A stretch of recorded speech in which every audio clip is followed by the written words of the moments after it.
Hello everyone, prelims is round the corner और कुछ ऐसी मिस्टेक्स है जो कैंडिडेट्स ओएमआर शीट्स में कर देते हैं जो आपको नहीं करनी है प्रीलिम्स एग्जाम के टाइम पे, तो वो डिस्कस कर लेते हैं। ऐसी आपकी ओएमआर शीट होगी जिसमें आपको सेंटर का नेम, सब्जेक्ट यानी कि GS1 या GS2 यानी कि जनरल पेपर 1, GS2 यानी जनरल पेपर 2, आपकी बुकलेट सीरीज यानी कि जैसे कि आपका जो भी क्वेश्चन पेपर होगा उस पे सेट नंबर लिखा होगा ABCD, तो वो आपको सर्कल करना है और यहाँ पे भरना है।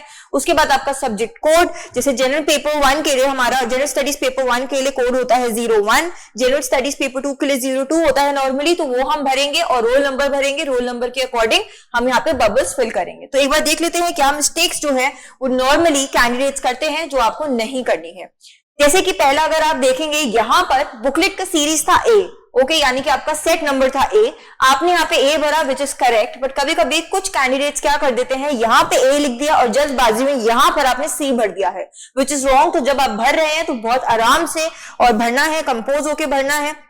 उसके बाद ऐसा बिल्कुल नहीं करना है कि आप बिल्कुल भी भूल ही गए हो बुकलेट नंबर जो है वो भरना, क्योंकि अगर आप नहीं भरोगे तो आपके आंसर्स चेक नहीं हो पाएंगे। तो जो आपका सेट नंबर होगा उसी के अकॉर्डिंग जो है आपको बुकलेट सीरीज जो है वो भरनी है, ओके। उसके बाद यहां पर अगर आप देखोगे आपका सब्जेक्ट जो है वो 02 है, ठीक है, यानी कि आपका CSAT का पेपर है फॉर एग्जांपल। तो क्या गलती नहीं करनी है, यहां पे तो 0 भर दिया लेकिन यहां पे आपने 1 2 काउंट करके यहाँ पे 1 भर दिया है, तो वो गलत है। इसका करेक्ट क्या होगा, इसका करेक्ट आपका है एक्चुअल में 0 और 0 1 2, तो बहुत आराम से भरना है। उसके बाद जब रोल नंबर भर रहे हैं तो रोल नंबर के टाइम पे एक बात को याद रखिएगा कि एक लाइन में यानी कि एक कॉलम में एक ही नंबर आएगा, तो 0 यहां आएगा, 8 दूसरे कॉलम में आएगा, सेम कॉलम में नहीं आएगा। तो आप ये गलती नहीं करेंगे कि सेम कॉलम में जो है आप सारी की सारी जो है वो भर रहे हैं, ठीक है। याद रखिएगा एक नंबर एक कॉलम में आएगा तो आपको हॉरिजॉन्टली भरना है। उसके बाद आपका अगला मिस्टेक जो नॉर्मली कैंडिडेट्स कर देते हैं वो ये है कि ये जो एरिया होता है ना जहां पे आपको ये सर्कल्स दिख रहे हैं, रेक्टेंगल्स दिख रहे हैं, स्क्वायर दिख रहे हैं, ये प्रोहिबिटेड एरिया है। ये होता है ताकि आपकी जो शीट है वो नॉर्मली और आसान तरीके से स्कैन हो जाए। अगर आप यहाँ पे कुछ लिख देंगे तो आपकी शीट जो है वो स्कैन नहीं हो पाएगी और आपके आंसर चेक करने में प्रॉब्लम होगी। तो यहां पर ये प्रोहिबिटेड एरिया में कुछ भी नहीं लिखेंगे आप। उसके बाद अब जब आप आंसर्स भर रहे हैं, बबल्स भर रहे हैं, तो आप प्लीज पूरा सर्कल भरिएगा, ओके, पूरा का पूरा सर्कल भरिएगा। एक भी सर्कल आपको नहीं छोड़ना है, बिल्कुल भी एरिया मत छोड़िएगा, बाहर ना निकले, कोशिश करिएगा कि बिल्कुल बाहर ना निकले, ओके। तो वो आप जो है सर्कल प्रॉपर्ली भरिएगा। जैसे कि यहाँ पे अधूरा नहीं छोड़ना है, जैसे आप यहाँ देखेंगे ये करेक्ट वे है, यहाँ पे सर्कल जो है भरे हुए, एक हल्का सा बाहर निकल गया तो पैनिक मत करिएगा, कोई प्रॉब्लम नहीं है, लेकिन निकलना अवॉइड करिएगा।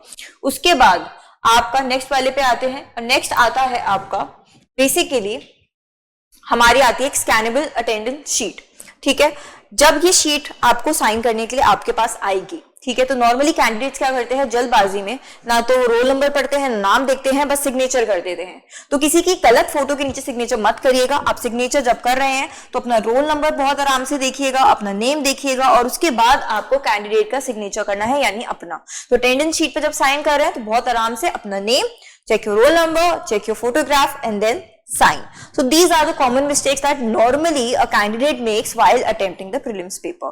इसके अलावा there are some more doubts जो आते रहते हैं, जैसे कि कौन सा पेन यूज करें। Only use black ball pen. No gel, no glue, only black ball pen. Another thing is that what if कोई हमारा जो बबल है आपने गलत भर दिया तो क्या करें। पैनिक नहीं करना है, पूरा पेपर है उसको खराब नहीं करेंगे, एक गलत हो गया तो हो गया, व्हाइट में यूज नहीं करना है, अवॉइड इट, ओके। लेकिन ध्यान रखिएगा कि एक के चक्कर में पूरा आपको आंसर पेपर गलत नहीं करना है, ओके। तो इसके लिए बेस्ट ये होता है कि आप जब भर रहे हैं तो एक बार चेक कर लीजिएगा आपने वहां पे क्या टिक किया, अपने क्वेश्चन पेपर पे क्या टिक किया है, क्या चूज किया है, उसी के टाइम पर ही आप भर दीजिए। क्योंकि नॉर्मली क्या होता है एंड में जाते जाते अगर आप एंड सोचेंगे पहले मैं सारे सॉल्व कर लूँ फिर मैं भरूं, तो रश के टाइम पर ये हो सकता है या तो आपके सारे बबल्स नहीं भरेंगे या फिर ये हो सकता है कि आप जल्दबाजी में गलत भर दे, okay. Then another thing is that please believe in your preparation, believe in yourself, self doubt नहीं करना है। आई एम प्रीटी श्योर कि आपकी प्रिपरेशन अच्छी हुई होगी एंड अपना एफर्ट्स पे ध्यान दीजिए। प्रीलिम्स पेपर अच्छे से करके आइए, रिजल्ट्स जो है वो आ जाएंगे, वो आपके हाथ में नहीं है, एफर्ट्स आपके हाथ में है। All the best everyone from तथास्तु ICS।